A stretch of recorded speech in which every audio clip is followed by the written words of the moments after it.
अपन ससुराल में केहन विपत पड़ले भाई रे लिखल छै कपार में केहन विपत पड़ले भाई रे लिखल छै कपार में रनिया हमर कोनत हेतै अपन ससुराल में केहन विपत पड़ले भाई रे लिखल छै कपार में केहन विपत पड़ले भाई रे लिखल छै कपार में विपत पड़ले रे विपत पड़ले रे विपत पड़ले रे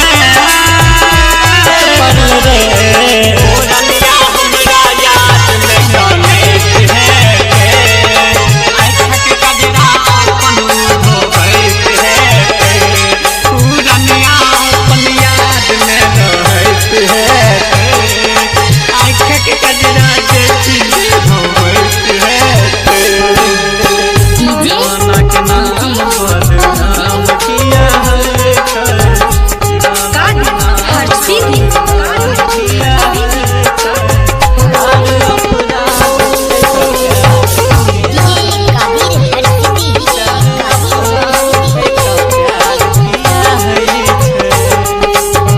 पगली हमरा छोड़ के गेलै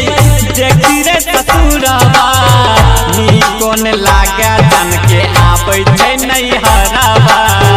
नी कोन लागे तन के आबै छै नैहरवा पगली हमरा छोड़ के गेलै देखी रे ससुरवा नी कोन लागे तन के आबै छै नैहरवा रनिया हमर मानत हेतै अपन ससुराल में